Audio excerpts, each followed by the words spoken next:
Shalom, jemaat dikasihi oleh Tuhan. Kita tetap bersyukur kepada Tuhan di tengah segala situasi pandemi yang kita alami, bahwa kita boleh tetap merasakan pemeliharaan dan pertolongan Tuhan. Namun di satu sisi yang lain, kita juga diingatkan, kita harus berperan aktif menjaga kesehatan diri kita, karena kita semua saling mempengaruhi. Ketika kita sehat, sekitar kita juga boleh sehat. Tapi ketika sekitar kita sakit, mereka juga mempengaruhi kita akan jadi sakit. Oleh karena itu, mari kita saling menjaga diri, kita berperan aktif. Bagaimana caranya? Nah, kita akan melakukan 5M yang sedang kita dengar ini ya. Kita harus menerapkan beberapa hal. Yang pertama adalah memakai masker. Nah, ini ya, saya coba saat ini karena syuting jadi saya tidak pakai masker. Tapi kita semua harus aktif memakai masker, jaga jarak, kalau perlu double. Yang kedua, menjaga jarak. Nah, sekarang biasanya 1 meter mungkin bisa didobelkan jadi 2 meter sebaiknya. Hati-hati karena kita saling mempengaruhi. Cuci tangan pakai sabun di bawah air yang mengalir. Ini sangat penting. Menghindari kerumunan, kita harus mulai membatasi diri, mengurangi mobilitas kita juga. Jadi ini sama-sama semua saling terkait supaya kita tidak saling menulari dan kita boleh saling menjaga. Belum lagi ada tambahan yaitu kita penting untuk tidak menyentuh, sering-sering menyentuh muka kita. Seringkali kita tidak tahu apakah tangan kita baik atau sedang bersih atau tidak, tapi hindari menyentuh mata, menyentuh hidung, menyentuh mulut, atau, nah ini ya, jabat tangan apalagi pelukan. Itu tolong dihindari saat ini. Kita bisa memberikan salam dengan cara yang lain, nah kita bisa melakukan yang terbaik. Jaga kebersihan benda-benda sekitar kita. Permukaan, kalau bisa disinfektan dan sebagainya. Dan terakhir, cari vaksin. Di mana kita bisa divaksin, cepat cari supaya tubuh kita boleh ditolong untuk saling meningkatkan imun kita. Dan terakhir, mari kita terapkan apa yang sudah dikatakan oleh firman Tuhan dalam 1 Tesalonika 5 ayat 16-18. Bersukacitalah senantiasa, tetaplah berdoa, mengucap syukurlah dalam segala hal. Dalam semuanya ini, mari kita lakukan dengan penuh syukur dan penuh harapan bahwa Tuhanlah yang akan menolong kita. Tuhan Yesus memberkati.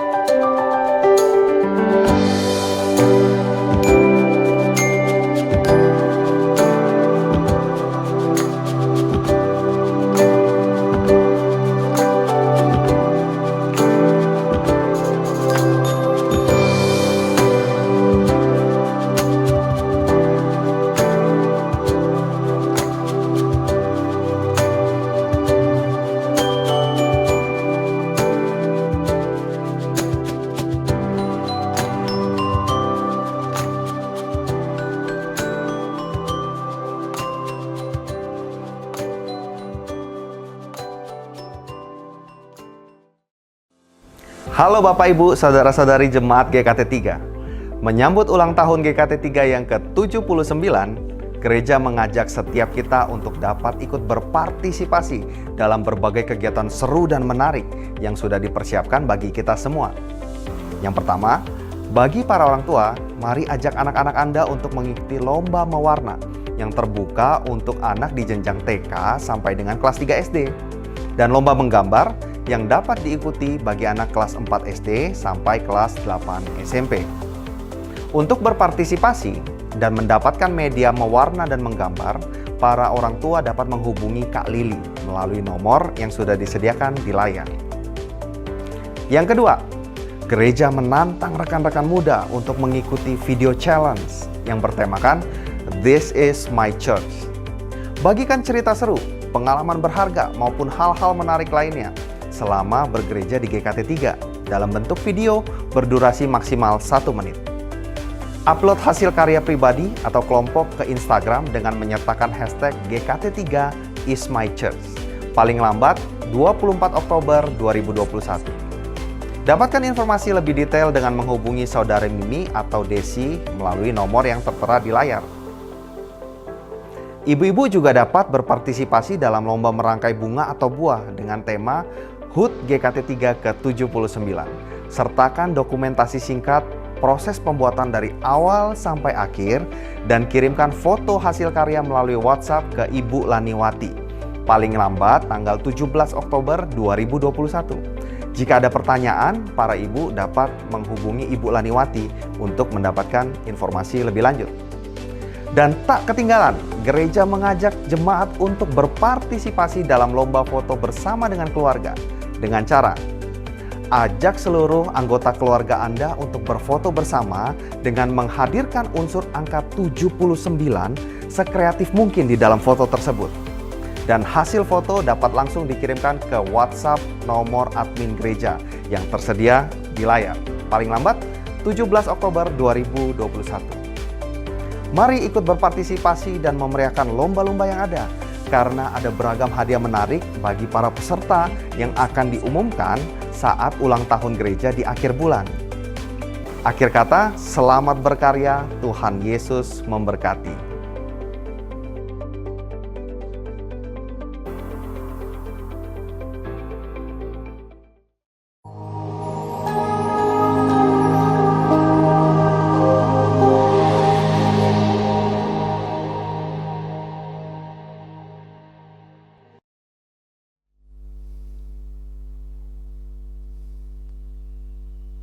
Shalom jemaat yang terkasih di dalam Tuhan. Hari ini tanggal 3 Oktober ibadah online GKT3 disiarkan secara live streaming. Jadi Bapak Ibu Saudara bisa lihat YouTube atau bisa langsung join via Zoom.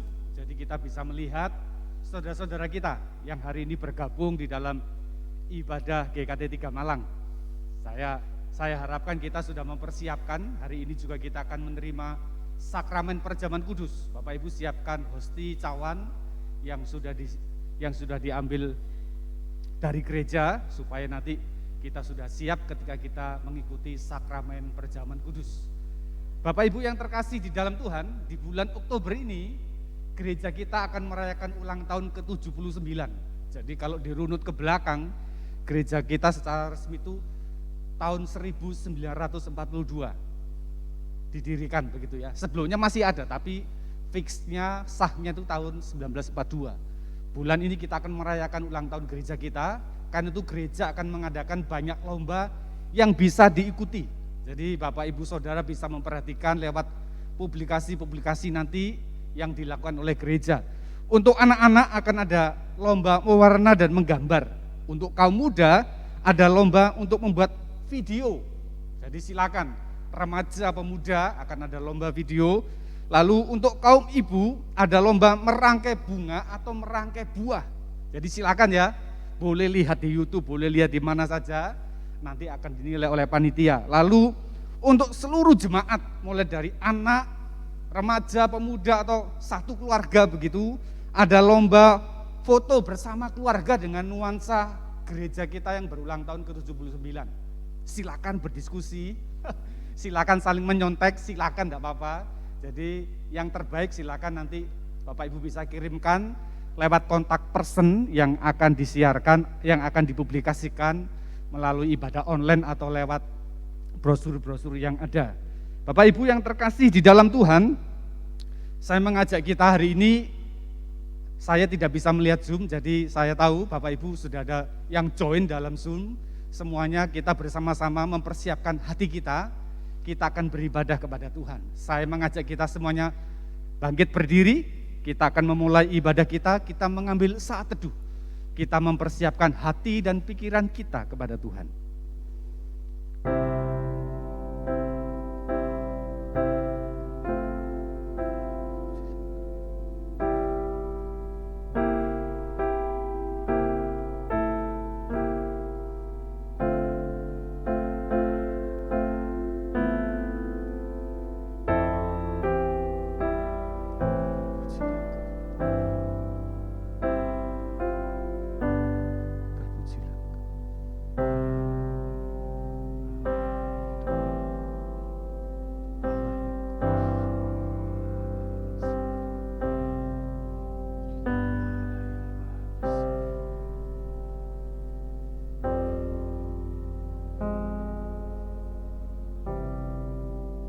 Pertolongan kita datangnya dari Allah pencipta langit dan bumi. Kiranya Allah Tritunggal yang maha murah dan maha penyayang menyertai setiap kita dan memberkati ibadah kita hari ini. Amin. Pujian dan syukur kepada Allah dihasilkan oleh kekaguman karena pribadi Allah yang sempurna dan setia akan janjinya. Kata-kata kita terbatas dan tak mampu untuk menjangkau dan menggambarkan kebesaran Tuhan. Dan hidup kita pun hanyalah debu dan tanah menjadi berharga oleh karena kasih-Nya yang sudah menebus hidup kita. Kau sungguh indah tiada taranya Tuhan. Kau sungguh indah menakjubkan. Bersama-sama kita memuji Tuhan, kagum hormat. Ku kagum hormat akan Engkau Tuhan.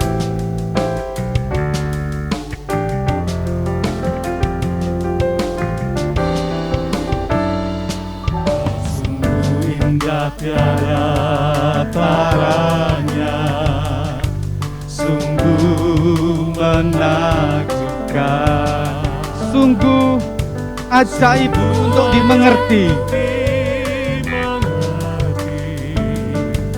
Lebih dari semua yang ada, hikmat-Mu tiada terselami, kasih-Mu dalam tak terduga. Sungguh indah tiada taranya, mulia dan berkuasa. Kagum hormat akan Engkau, kagum hormat akan Engkau.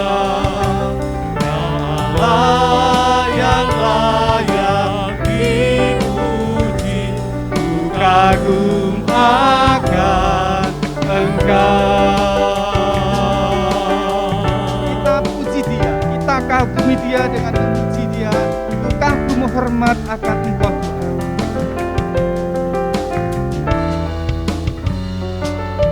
Sungguh indah tiada taranya, sungguh menakjubkan, Sungguh ajaib untuk dimengerti.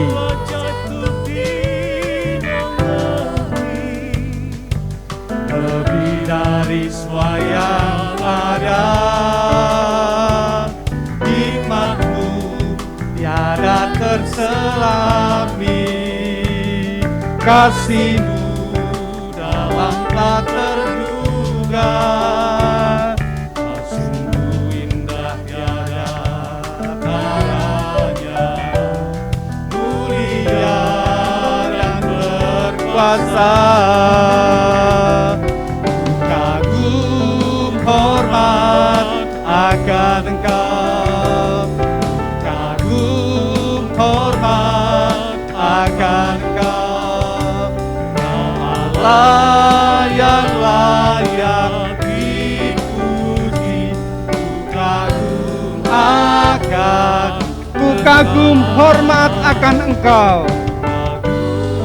Hormat akan Engkau, kagum hormat akan Engkau. Kau Allah yang layak dipuji, kagum akan Engkau.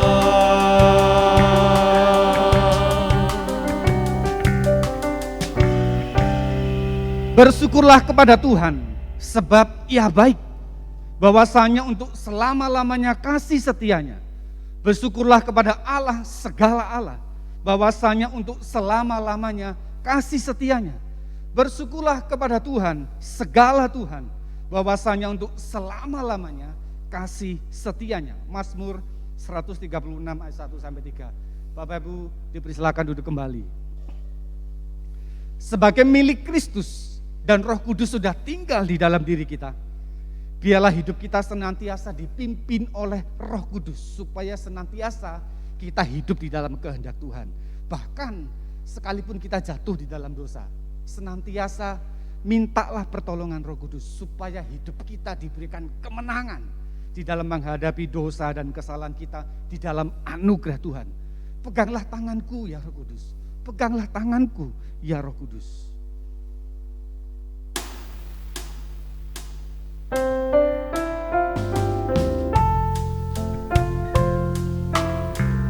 Jemaat bersama-sama bisa menyanyi di rumah ataupun yang ada di gereja.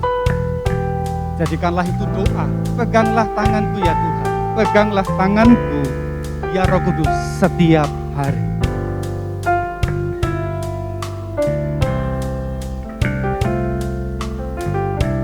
Peganglah tanganku Roh Kudus setiap hari. Ku tak dapat jalan sendiri tanpa Roh-Mu. Bawalah diriku kepada kebenaran. Bawalah diriku kepada segala kebenaran, agar ku tidak tersesat mengikuti jalan-Mu. Kudus, kudus, kudus Tuhan. Kudus, kudus Tuhan, kudus nama-Mu. Ku beri syukur dalam simfoni indah. Ajaib, ajaib nama-Mu yang memberikan anugerah.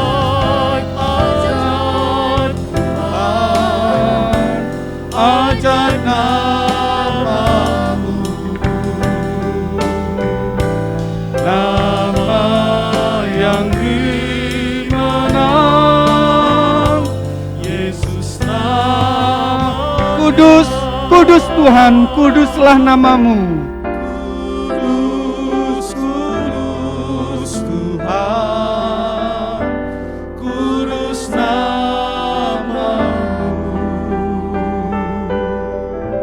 Ku beri syukur dalam simfoni indah.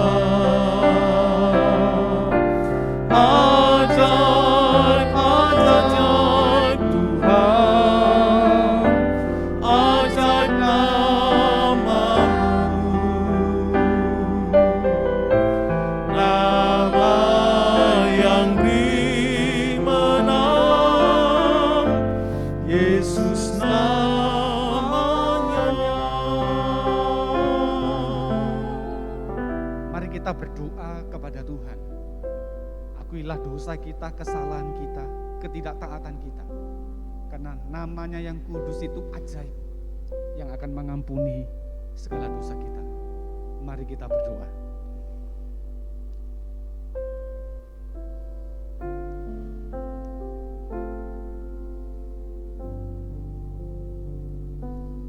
Ya Allah yang hidup, Allah yang suci, Allah yang sempurna, yang namanya ajaib itu.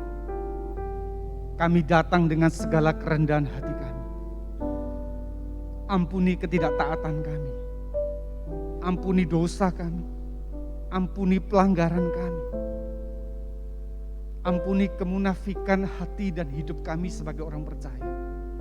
Karena di hadapan-Mu yang kudus, satu pun dari kami tidak ada yang bisa menyembunyikan siapa kami sesungguhnya, ya Tuhan.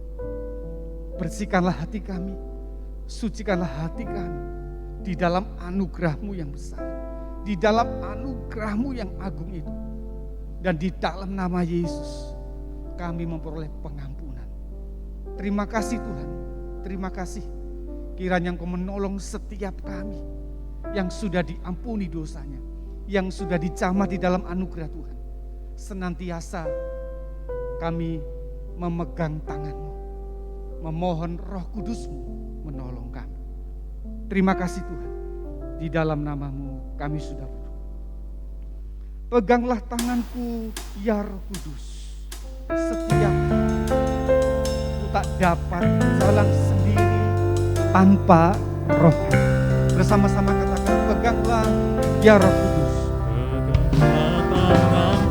Roh Kudus, setiap hari ku tak dapat jalan sendiri tanpa Roh-Mu. Bawalah diriku kepada kebenaran-Mu Tuhan. Kepada segala kebenaran,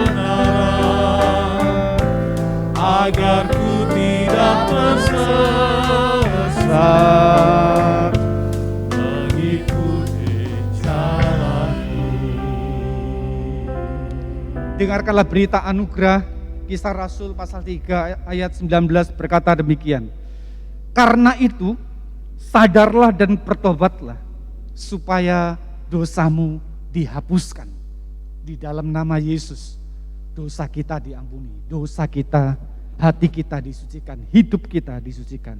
Saya mengundang seluruh jemaat, baik yang ada di rumah, yang ada di gereja, bersama-sama untuk kita berdiri. Dengarkanlah petunjuk hidup baru. Kitab Ibrani pasal 12 ayat 12 sampai 13, demikianlah firman Tuhan. Sebab itu kuatkanlah tangan yang lemah dan lutut yang goyah, dan luruskanlah jalan bagi kakimu, sehingga yang pincang jangan terpelecok, tetapi menjadi sembuh. Anugerah Tuhan bukan saja melepaskan kita dari dosa, bukan saja menyucikan, tapi membuat kita kuat untuk bertahan di tengah segala kesulitan yang Tuhan izinkan terjadi. Bukan hanya bertahan di dalam kesulitan, tetapi menjadi berkat buat orang lain. Yang lemah dikuatkan, yang lemah dihibur, yang terpelecok dibangkitkan kembali. Itulah panggilan kita sebagai orang-orang percaya. Bersama-sama kita akan mengikrarkan pengakuan iman rasuli. Bila setiap kita mengikrarkan demikian. Aku percaya kepada Allah, Bapa yang Maha Kuasa, Khalik langit dan bumi, dan kepada Yesus Kristus, anak yang tunggal Tuhan kita, yang dikandung dari Roh Kudus, lahir dari anak darah Maria, yang menderita sengsara di bawah pemerintahan Pontius Pilatus, disalibkan, mati dan dikuburkan, turun ke dalam kerajaan maut. Pada hari yang ketiga, bangkit pula dari antara orang mati, naik ke surga, duduk di sebelah kanan Allah, Bapa yang Maha Kuasa. Dan dari sana ia akan datang untuk menghakimi orang yang hidup dan yang mati. Aku percaya kepada Roh Kudus, gereja yang kudus dan am, persekutuan orang kudus, pengampunan dosa, kebangkitan tubuh, dan hidup yang kekal. Amin. Jemaat silakan duduk kembali. Kita akan mendengarkan firman Tuhan yang akan disampaikan oleh Pendeta Andrew. Kami persilakan.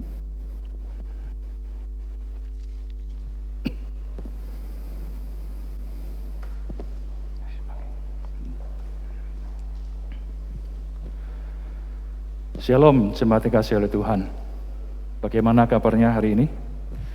Kita bersyukur hari demi hari, minggu demi minggu, bulan demi bulan, dan bahkan tahun demi tahun. Kita boleh selalu mengalami pemeliharaan dan kasih sayang Tuhan dalam kehidupan kita. Mari bersama kita berdoa, semoga kita membaca dan merenungkan kebenaran firman-Nya. Terima kasih Bapa di surga, kasih karunia-Mu begitu luar biasa atas kami. Kami bersyukur ya Tuhan, bahkan hari ini kami boleh tetap datang beribadah kepada-Mu di tengah segala keterbatasan yang kami alami. Tuhan, Kau juga terus campur tangan menolong kami ketika kami akan merenungkan, membaca, memikirkan kebenaran firman-Mu. Tolong kami ya Tuhan, bukan sekedar kami hanya tahu, mungkin mengerti dalam pikiran kami, tapi bila Tuhan Kau memampukan kami untuk kami boleh mengalami dan mempraktekannya dalam kehidupan kami. Terima kasih Bapa. Kami percayakan waktu singkat kami di depan kami dalam tangan kasih-Mu, Kau yang urapi dan pakai hamba-Mu yang lemah dan terbatas ini. Demi nama Putra Tunggal-Mu Yesus Kristus kami berdoa. Amin. Mari kita membuka firman Tuhan dari Kisah Para Rasul pasal yang ke-27. Kita tidak baca seluruh pasal. Kisah Rasul pasal 27, ayat yang ke-20 kita baca sampai ayat yang ke-26 terlebih dahulu. Kisah Rasul pasal 27, ayat 20 sampai 26. Saya akan bacakan bagi kita semua Kisah Rasul pasal 27 ayat 20 sampai 26, demikian firman Tuhan. Setelah beberapa hari lamanya, baik matahari maupun bintang-bintang tidak kelihatan, dan angin badai yang dahsyat terus-menerus mengancam kami, akhirnya putuslah segala harapan kami untuk dapat menyelamatkan diri kami. Dan karena mereka beberapa lamanya tidak makan, berdirilah Paulus di tengah-tengah mereka dan berkata, "Saudara-saudara, jika sekiranya nasihatku dituruti, supaya kita jangan berlayar dari Kreta, kita pasti terpelihara dari kesukaran dan kerugian ini. Tetapi sekarang, juga dalam kesukaran ini, aku menasihatkan kamu, supaya kamu tetap bertabah hati, sebab tidak seorang pun di antara kamu yang akan binasa, kecuali kapal ini. Karena tadi malam seorang malaikat dari Allah, yaitu dari Allah yang aku sembah sebagai miliknya, berdiri di sisiku dan ia berkata, 'Jangan takut, Paulus. Engkau harus menghadap Kaisar. Dan sesungguhnya, oleh karunia Allah, maka semua orang yang ada bersama-sama dengan engkau di kapal ini akan selamat karena engkau. Sebab itu, tabahkanlah hatimu, saudara-saudara. Karena aku percaya kepada Allah bahwa semuanya pasti terjadi sama seperti yang dinyatakan kepadaku. Namun, kita harus mendamparkan kapal ini di salah satu pulau.'" Kita lompat ya 33 sampai 37. Kisah Rasul 27 ayat 33, demikian firman Tuhan. Ketika hari menjelang siang, Paulus mengajak semua orang untuk makan, katanya, "Sudah 14 hari lamanya kamu menanti-nanti saja, menahan lapar dan tidak makan apa-apa. Karena itu, aku menasihati kamu, supaya kamu makan dahulu. Hal itu perlu untuk keselamatanmu. Tidak seorang pun di antara kamu akan kehilangan sehelai pun dari rambut kepalanya." Sesudah berkata demikian, ia mengambil roti, mengucap syukur kepada Allah di hadapan semua mereka, memecah-mecahkannya, lalu mulai makan. Maka kuatlah hati semua orang itu, dan mereka pun makan juga. Jumlah kami semua di kapal itu 276 jiwa. Demikianlah pembacaan firman Tuhan pada hari ini. Bapak Ibu, jemaat dikasihi oleh Tuhan, ketika kita mungkin sudah sering mengalami dalam kehidupan ini, kita menginginkan sesuatu, kita merencanakan sesuatu, kita sudah pikirkan susun rencana dan sebagainya. Apa yang kita bayangkan ketika kita menyusun rencana seperti itu? Berbagai hal dilihat, diperhatikan. Tapi permisi tanya, apakah kita pernah memikirkan sampai hal yang terburuk? Kita seringkali mungkin membayangkan, misalnya kita akan bersepeda, gampangnya saja gitu ya, bersepeda ke satu tempat titik ini, cek. Wis, tak pikirkan, wah jalannya nanti gini. Oke. Setelah kita jalani sendiri, ternyata, kok tidak seperti kita bayangkan ya. Jembatan yang tadi kita mau lalui ternyata rusak. Misalnya tidak ada jalan lain, kita harus turun lembah itu, ngangkat sepeda, nyebrang kali, ngangkat naik lagi, baru bisa naik sepeda lagi. Belum lama sampai di situ, ternyata terhambat, ada pohon tumbang, ada bangunan, ngangkat sepeda lagi, muter lagi situ, naik sana sini. Jauh lebih berat daripada yang kita bayangkan. Pernah kita alami? Bahkan mungkin sebelum kita jalani itu sudah ada yang ngomong, hati-hati loh, kamu lewat jalur itu enggak benar loh. Kamu tuh kurang baik itu, jalurnya nanti pasti ono ini, kamu kan sulit ini itu. Wis, tenang saja. Banyak bilang enggak apa-apa, biasanya lancar. Kisah-kisah semacam ini ternyata itu bukan cuma terjadi sekarang. Kalau kita kisah para Rasul 27, kalau kita baca, hal ini juga dialami oleh kapten yang dipercaya untuk membawa Paulus ke Roma. Di awal cerita itu dengan jelas dikatakan, semua lancar-lancar aja. Mereka sudah siap cari kapal yang akan menuju ke sana, nanti operasi ke sana, dan sebagainya. Ready. Paulus sebenarnya sudah mulai perasaannya tidak enak. Dia udah bilang, rasanya nanti setelah di sini mandeko dulu. Ojo terus. Tapi ternyata dicatat di awal kisah para rasul ini apa? Kaptennya lebih percaya sama awak kapal dan nakoda kapal, dia bilang, wis tenang saja, gak apa-apa, biasanya yuk kita lewat situ, ndak apa-apa, wis tenang aja, wis beres-beres. Akhirnya kaptennya lebih nurut nakoda kapal itu. Jalanlah mereka. Ya wes, jalani aja. Paulus juga tidak bisa mengendalikan situasi karena dia adalah tahanan. Posisinya adalah tahanan. Dan kalau kita perhatikan sedikit di kalimat-kalimat yang dipakai dalam Kisah Rasul itu tidak pernah dikatakan aku, tetapi dikatakan kami. Berarti Paulus pada saat itu tidak sendirian. Dia memang posisi tahanan, mungkin diduga dia ada 2-3 teman yang lagi yang mendampingi dia. Nah, di sini kita melihat ada satu situasi dalam kehidupan kita bahwa yang namanya badai itu bisa terjadi setiap saat. Bisa terjadi setiap saat. Seperti tadi dikatakan, siapa yang merencanakan? Tidak ada yang tahu namanya laut. Siapa yang bisa pikirkan? Ya mungkin kalau zaman sekarang, seperti waktu hari Rabu yang lalu ya, kita dengar kesaksian dari pilot itu ya. Ditanya, waktu ke Hong Kong terbang tahu? Tahu. Tapi kaptennya waktu itu dia co-pilot ya. Pilotnya bilang apa? Wis tenang aja. Aku wis biasa. Waduh. Aku wis biasa ngadepi kayak gitu. Sudah berapa kali? Wis salah terbang. Ternyata apa? Taruhannya apa? Nyawa. Di sini juga sama. Ada kesulitan-kesulitan. Mulai pindah kapal dari Alexandria menuju ke Roma, ayat 6-8. Paulus sudah bilang, mandeko, ini akan berbahaya. Tapi ternyata apa? Ayat 10 itu dikatakan, kapten kapalnya lebih percaya kepada jurumudi dan nakoda, tadi yang saya katakan. Tujuan mereka sebenarnya ke sebuah kota, dikatakan kota Phoenix, Pulau Kreta, ayat 12. Dan kemudian mereka akan mencari kesempatan untuk melanjutkan perjalanan. Nah, disitulah acaranya ini mulai. Ketika mereka mulai berjalan, karena itu di teluk-teluk ya, banyak lautan agak ya lumayan gede sih kalau kita jalani sendiri cukup besar.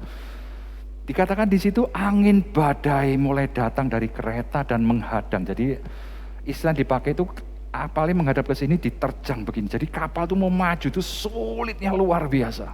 Sulitnya luar biasa. Nah, mereka tidak bisa apa-apa. Ini satu kekuatan alam yang mereka tidak rencanakan, yang mereka tidak bayangkan akan terjadi, tapi ini jelas-jelas menghambat dan sangat-sangat menyulitkan mereka. Bahkan kita lihat dalam catatan di sana, mereka itu sampai buat tanda kutip, bahasa Jermannya buat gitu ya. Kapal itu dicul gitu aja sudah wis terserah ombang ambing wis terserah di laut. Kalau kita tidak pernah naik kapal dalam kondisi seperti itu, waduh luar biasa itu. Munting mabuk, terserah modelnya mau kayak gimana gitu ya. Tidak karu-karuan modelnya.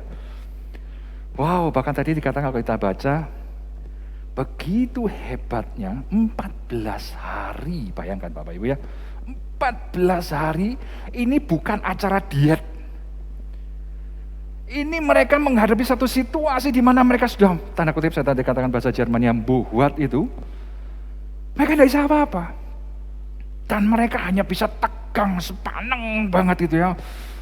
Wah, ini apa bahkan dikatakan kehilangan harapan hidup. Pasrah, tapi pasrah pun masih ketakutan. Tidak bisa makan sedikit pun, bisa dibayangkan 14 hari. Sepaneng. Saya yakin mereka juga sulit sekali untuk tidur. Aku rasa ya capek pasti, ya. Tegang terus, khawatir terus. Tidak makan, tidak minum, tegang terus, disuruh berpikir carane piye, ndak tahu. Yakobus 4 ayat 13-16 dengan jelas mencatat, jadi sekarang hai kamu yang berkata, hari ini atau besok kami berangkat ke kota Anu, dan di sana kami akan tinggal setahun dan berdagang, serta mendapat untung, sedang kamu tidak tahu apa yang akan terjadi besok. Apakah arti hidupmu? Hidupmu itu sama seperti uap yang sebentar saja kelihatan, lalu lenyap. Sebenarnya kamu harus berkata, jika Tuhan menghendakinya, kami akan hidup dan berbuat ini dan itu. Tetapi sekarang, kamu memegahkan diri dalam congkakmu dan semua kemegahan yang demikian adalah salah. Ini kembali diulas di dalam surat Yakobus. Karena tahu ini ternyata adalah memang penyakit manusia. Seringkali. Dalam kondisi yang baik, yang kelihatan semua lancar, semua seolah-olah kita punya kuasa, itu bisa lancar, bisa baik semua tanpa kita tahu sebenarnya di depan kita itu banyak hal yang tidak dapat kita kendalikan. Akan datang tiba-tiba. Kita tidak tahu. Saya masih ingat ketika dulu pernah saya kuliah, saya itu pernah ngincar banget satu barang gitu ya. Saya pengen beli waktu kuliah arsitek waktu itu. Mahal barangnya itu. Waduh, ngincar tapi ngiler-ngiler nggak bisa beli karena nggak punya uang. Bingung. Sampai sempat waktu itu tergiur mau mengambil langkah-langkah tertentu begitu ya, sudah direncanakan.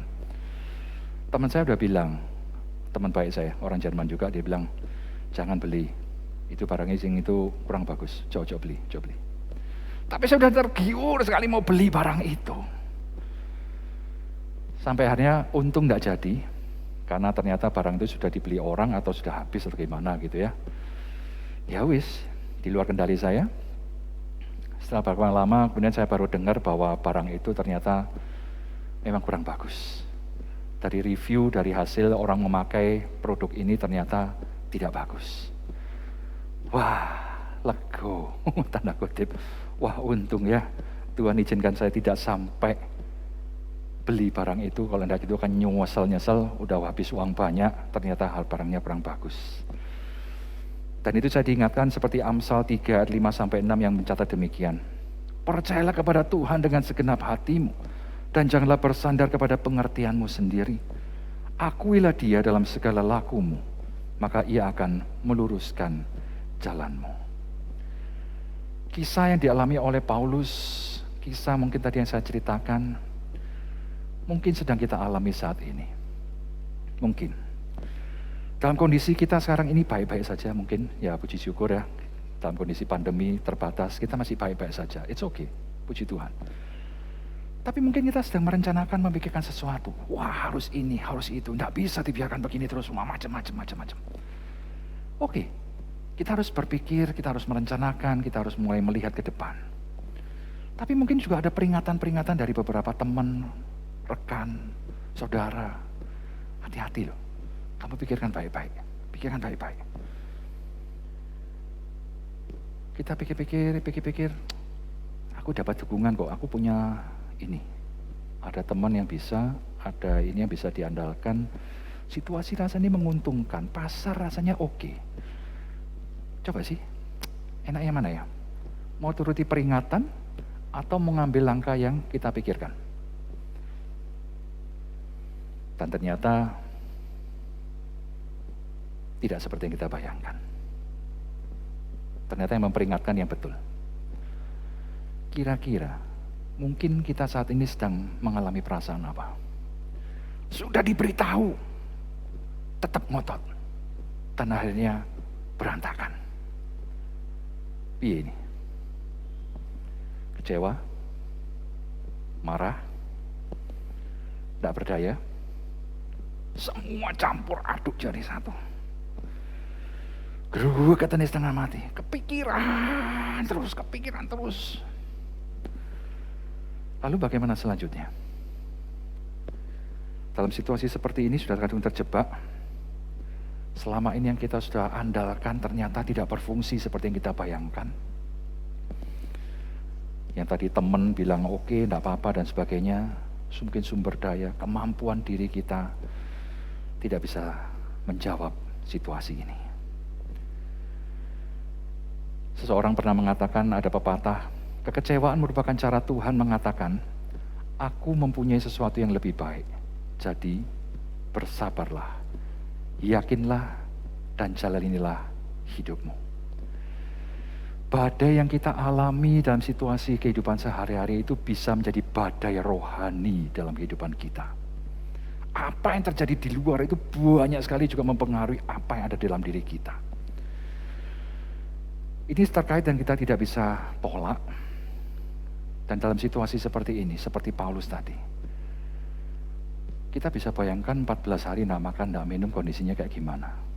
Paulus sendiri bukan dalam 14 hari itu kipas-kipas, cuma nonton, oh gitu ya. Oh. Dia sendiri sebenarnya juga saya bayangkan ya sepaneng. Dia juga tidak bisa apa-apa. Kapalnya kalau kita lihat 276 orang itu bukan kapal kecil, bukan? Zaman itu loh. Itu kapal yang mungkin sudah paling tidak segede gedung ini paling ya.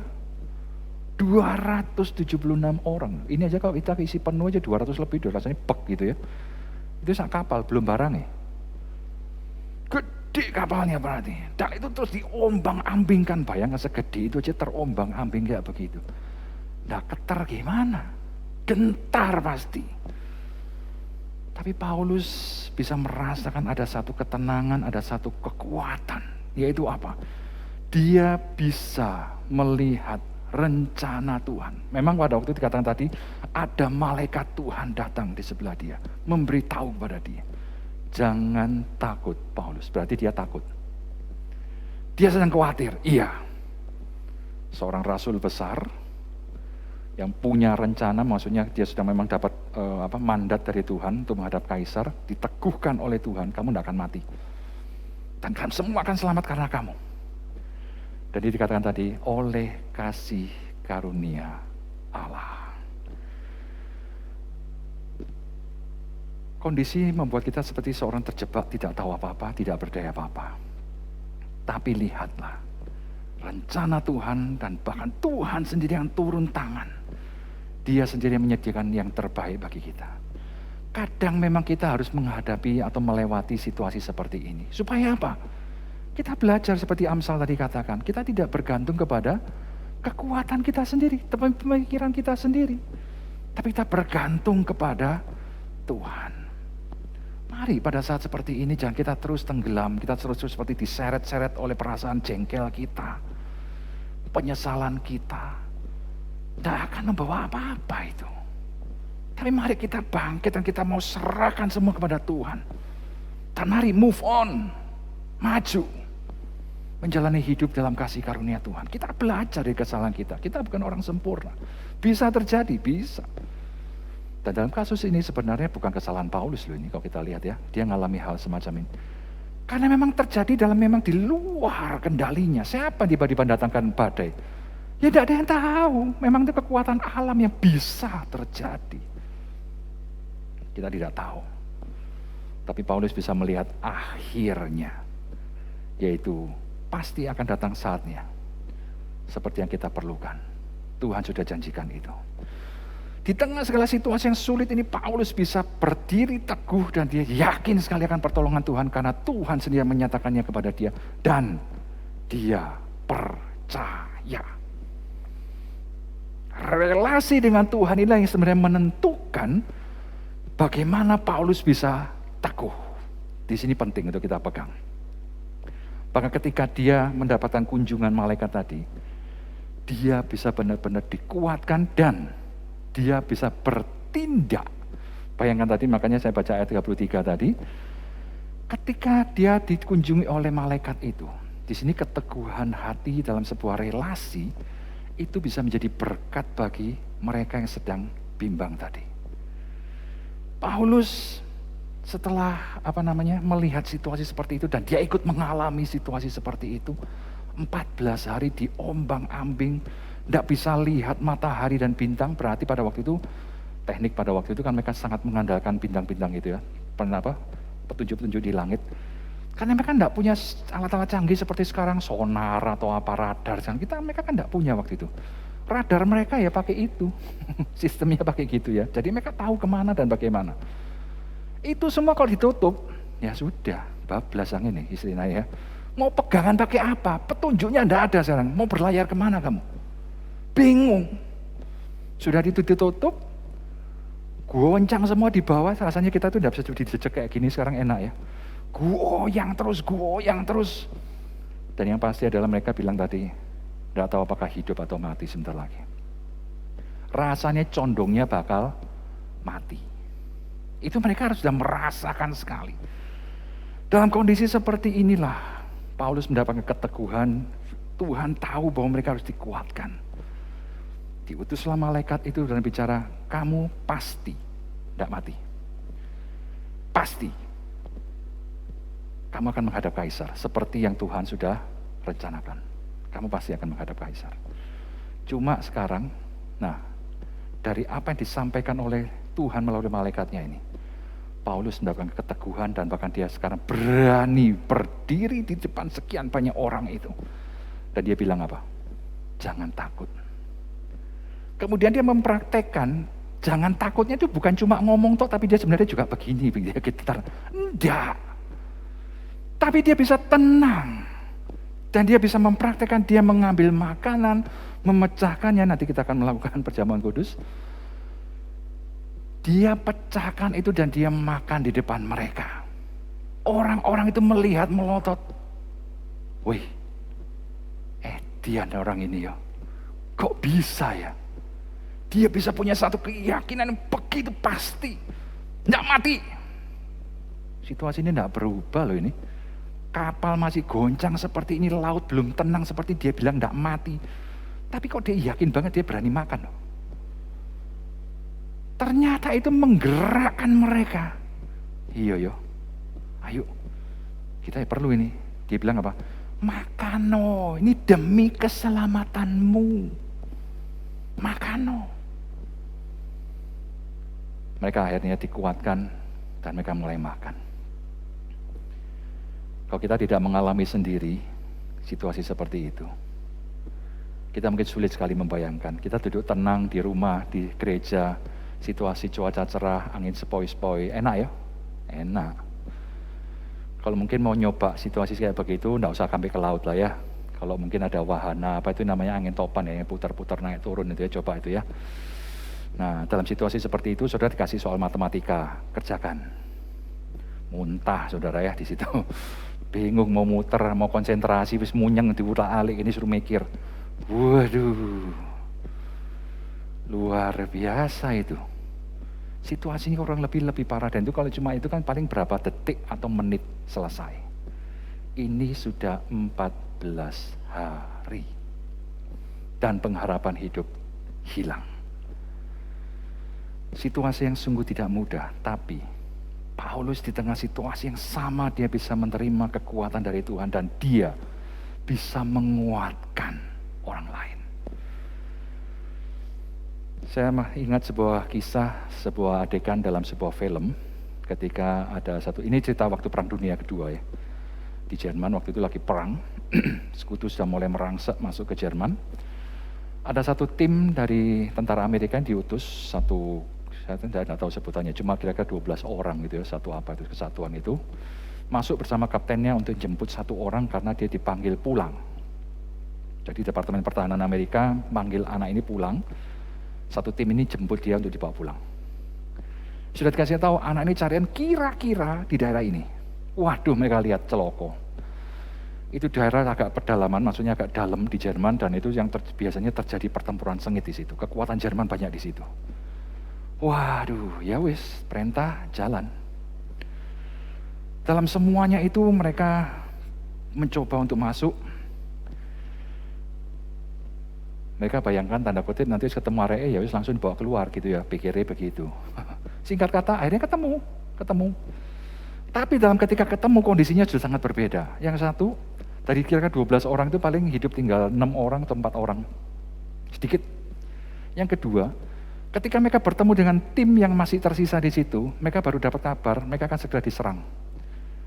Kondisi amunisi mereka sangat terbatas, tenaga sangat terbatas. Sementara kan digeruduk oleh satu kekuatan yang luar biasa. Mereka mikir, cepat nulis surat pulang yo, ndang bye-bye sama orang rumah ya, cepat kirim surat. Maksudnya apa? Sudah lagi bablas sang ini. Karena mereka sudah melihat mau dari mana kekuatan itu. Tapi kapten ini punya satu keyakinan. Kamu punya apa? Kamu punya apa? Kamu punya apa? Oke, kita rancang sekarang. Berbagai hal yang bisa dilakukan. Dan dia bilang apa? Segera hubungi, kapanpun kita hanya bisa berharap ada bantuan yang akan datang kepada kita. Cepat hubungi. Memang secara hitung-hitungan, wah rasanya gak nutut. Wis cepat hubungi, dia bilang. Oke, semua dilakukan, dipersiapkan, dan mereka sudah menantikan. Dan benar, sesuai dengan kehitungan mereka, mungkin agak sedikit lebih cepat, serangan mulai datang. Tentara Jerman dengan kekuatan hampir penuh datang. tank, pasukan, pesawat udara. Waduh, mereka cuma punya amunisi terbatas dan hanya pasukan darat. Itu pun orang hanya tinggal seberapa aja. Wah, keadaan tegang sekali. Terjadi pertempuran, mereka berusaha bertahan. Bahkan kaptennya sudah terluka itu. Dia sudah hampir mati. Di depan tank itu dia sudah jalan, cuma ditembak pakai pistol, tank ditembak pakai pistol, guyu juga nih, dia krosopo. Tapi ketika itulah tiba-tiba dia kaget, dia tembak, tiba-tiba kok tanknya meledak gitu ya. Boom. Kaget, apa? Ternyata bantuan pasukan itu datang. Jadi dari pesawat udara, tank itu kena bom. Boom. Wah.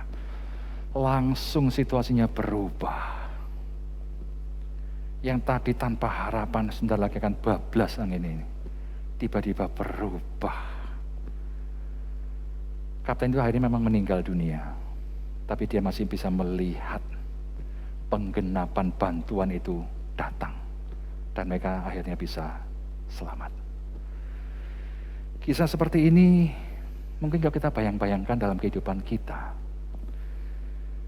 Apakah kita pernah menyadari karya Allah yang menyelamatkan kita?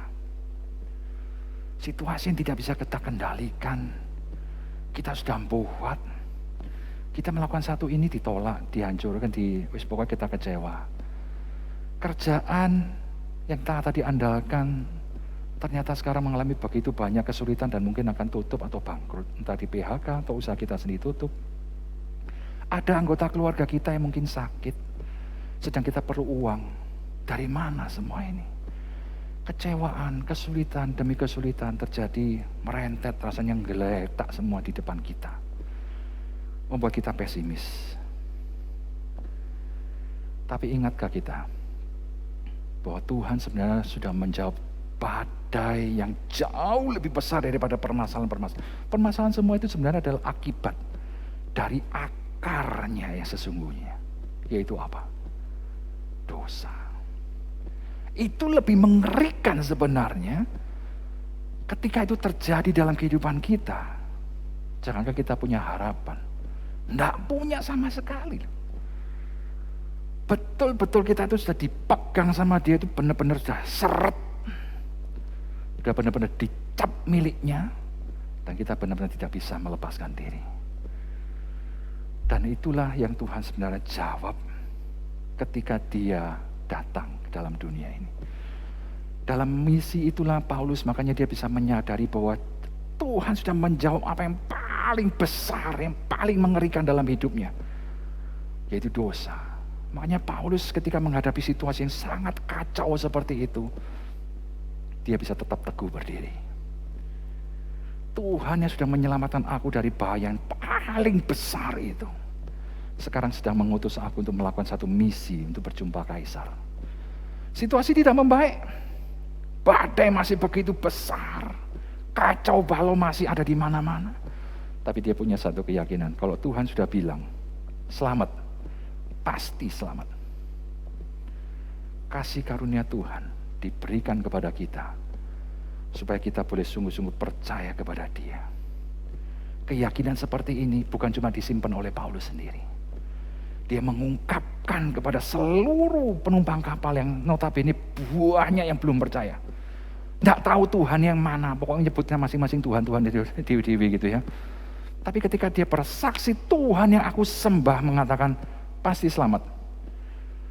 Dan dia mempraktekkan di depan mereka, nih tak buktikan, aku berani makan. Dan mereka semua melihat, wow, ini Tuhan Yesus dipercaya ini.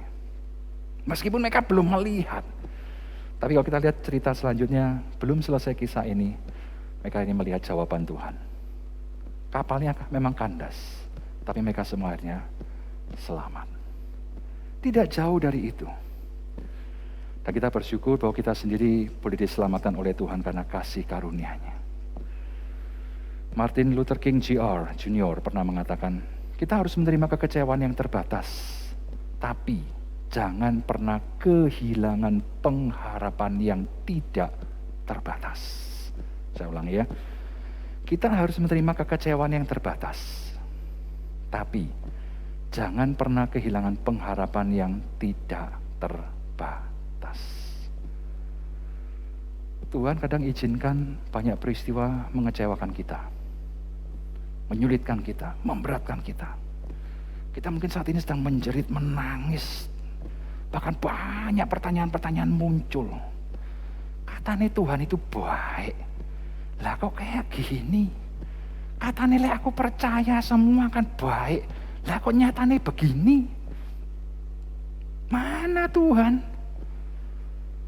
Bener ah? Atau cuma hanya sekedar kisah? Atau apakah dia sungguh Tuhan yang hidup, yang sanggup menyelamatkan aku? Mungkin kita sampai bertanya pada titik itu dan mungkin sudah siap-siap, wis ndak lagi Tuhan, tak budal lah wis. Aku ndak melok kamu lagi ya.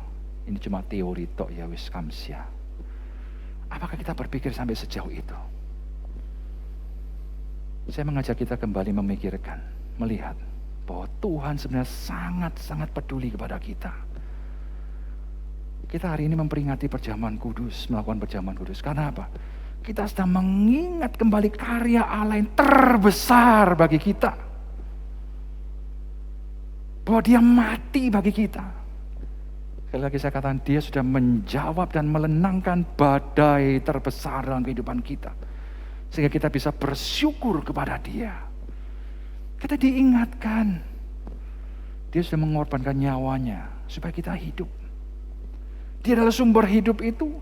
Justru dia harus masuk dalam kematian. Dan sebenarnya kita yang harus mati ini, kita dijadikan hidup oleh dia. Kita peringati melalui perjamuan kudus ini. Roti, anggur, melambangkan kebutuhan kita. Kita harus makan, kita harus minum, supaya kita kembali disegarkan, dikuatkan. Dan selalu pengharapan kita tidak pernah hilang kepada dia. Ingat akan hal itu, ingat akan hal itu. Kita sudah bukan lagi dikuasai oleh kegelapan, bukan lagi dikuasai oleh ketakutan. Tapi kita boleh bersandar dan berharap, mengalami penebusannya sesungguhnya, keselamatannya sejati dari Tuhan. Sehingga saya ingin bacakan yang terakhir dari Filipi pasal keempat ayat 4-7. Bersukacitalah senantiasa dalam Tuhan. Sekali lagi kukatakan bersukacitalah. Saya ingat sekali guru Yunani saya dulu ketika masuk kelas. Dia langsung ngomong ini dalam bahasa Yunani. Hairete en kurio kai pantote. Hairete. Dalam bahasa Jerman itu agak sedikit dipresetkan sedikit. Hairaten itu kawin ya kalau bahasa Jerman. Tapi ini hairete ini sebenarnya bersukacitalah. Sehingga anak itu kan goda-godaan di kelas itu ya. Itu loh, cepat kawin nih loh. Jadi, cepat kawin supaya bersukacita katanya. Di guyonan gitu ya. Tapi sebenarnya Paulus bukan guyon di sini. Ketika dia menuliskan kalimat ini. Bersukacitalah. Karena apa? Dia sendiri dalam penjara, dalam kondisi yang tidak enak. Diikat, dibelenggu, tapi dia katakan bersukacitalah. Hendaklah kebaikan hatimu diketahui semua orang. Tuhan sudah dekat. Janganlah hendaknya kamu khawatir tentang apapun juga. Tetapi nyatakanlah dalam segala sesuatu, dalam segala hal, keinginanmu kepada Allah, dalam doa dan permohonan dengan ucapan syukur. Damai sejahtera Allah yang melampaui segala akal, akan memelihara hati dan pikiranmu dalam Kristus Yesus. Unik ya, di dalam badai, di tengah badai yang begitu besar, kita masih bisa bersyukur kepada Tuhan. Sangat unik. Tapi diingatkan, ini bukan karena kekuatan kita sendiri, absolut bukan. Bukan. Kita tidak bisa apa-apa.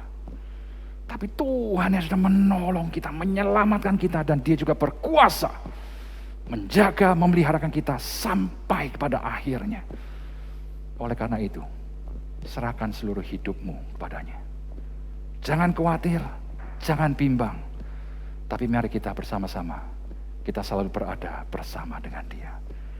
Mari kita berdoa.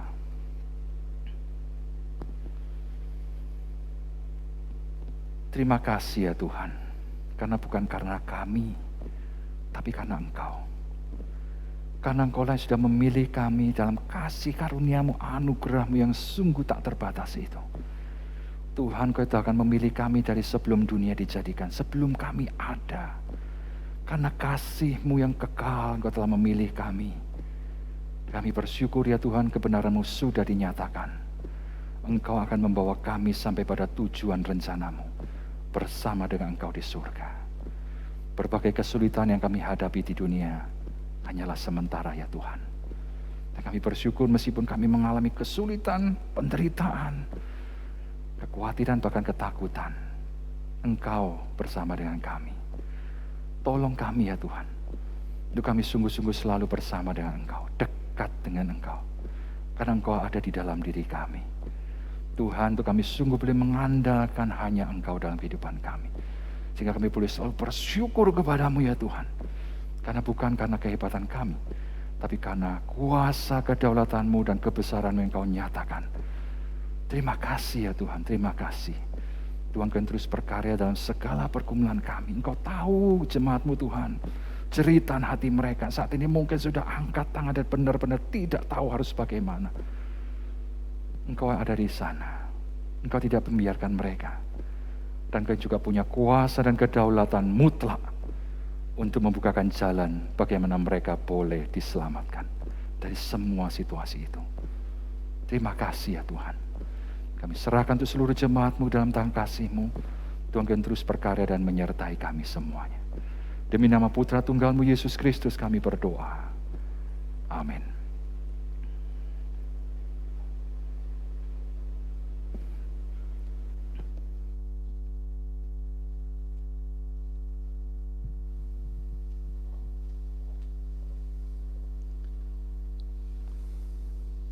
Jemaat yang terkasih di dalam Tuhan, kiranya iman kita semakin dikuatkan di dalam menghadapi setiap apapun yang Tuhan izinkan terjadi di dalam hidup kita. Mari bersama-sama kita meresponi akan firman Tuhan. Kita akan memuji Tuhan. Aku hanya orang penuh dosa, tetapi Tuhan menyelamatkanku, tetapi Tuhan memulihkanku.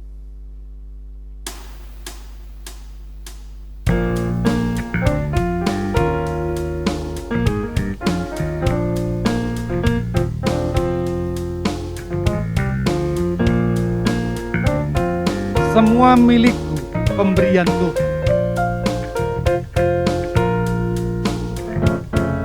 Semua milikku, pemberian Tuhan. Waktu ku percaya pada Yesus, jongkak dan megah aku tolak. Ku hanya seorang pendosa, aku pendosa.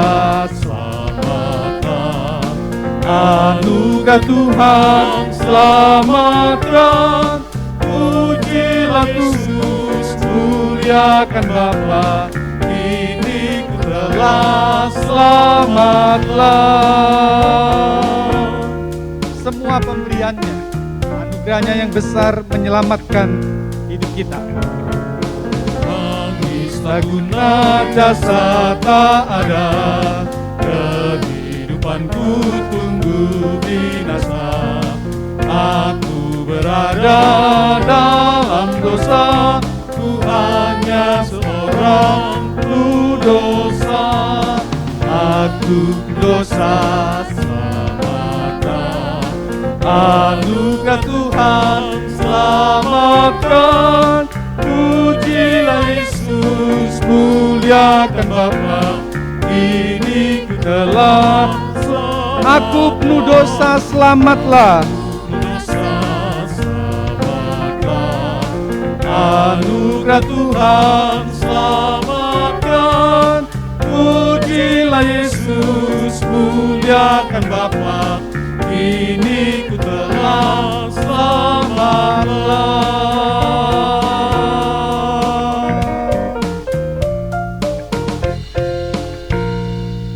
Mari bersama-sama kita akan berdoa, membawa syukur kita kepada Tuhan, dan nanti saya akan memimpin kita di dalam doa syafaat.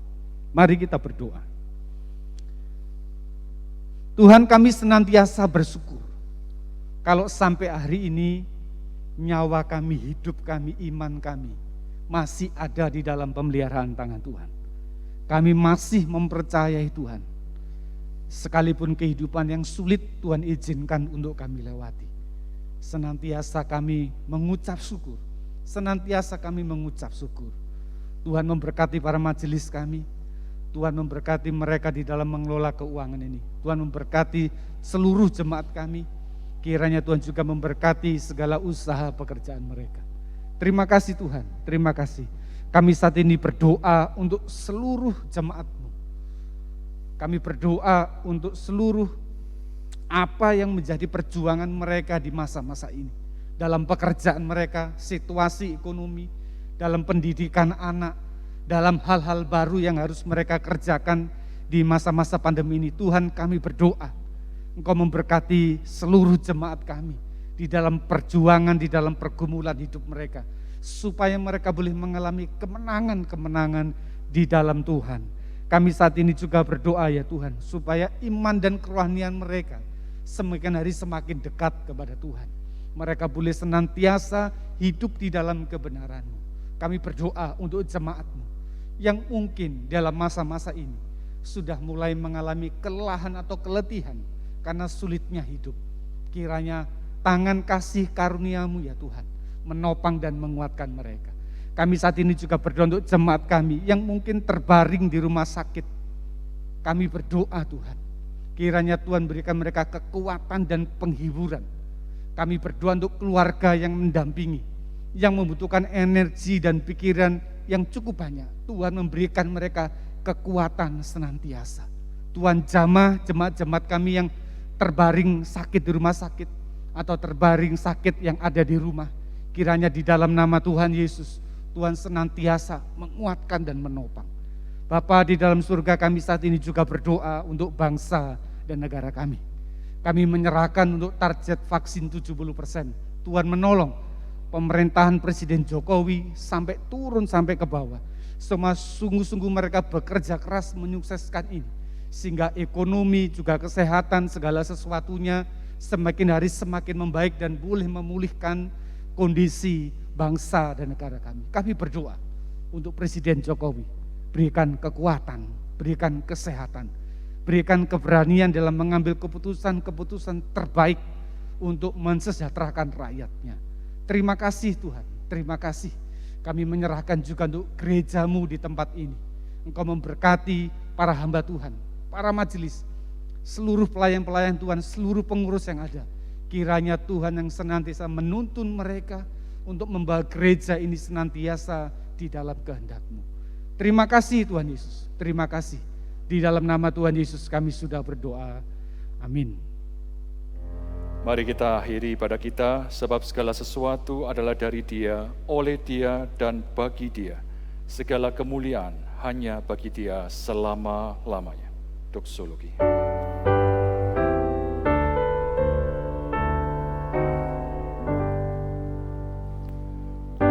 Puji Allah Bapa Putra,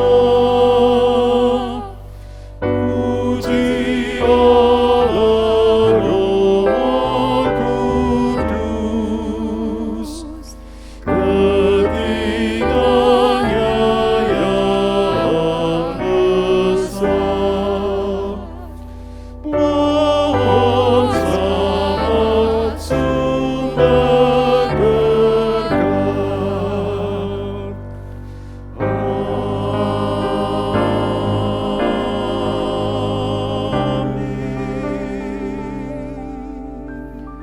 Terpujilah Tuhan Allah Israel, sebab Engkau telah melawat umat-Mu dan membawa kelepasan baginya. Maka sekarang, biarlah Engkau memberkati umat-Mu untuk membawa berita pendamaian-Mu di tengah-tengah dunia. Tuhan memberkati engkau dan melindungi engkau. Tuhan menyinari engkau dengan wajah-Nya dan memberi engkau kasih karunia. Tuhan menghadapkan wajah-Nya kepadamu dan memberi engkau damai sejahtera dari sekarang sampai selama-lamanya. Amin.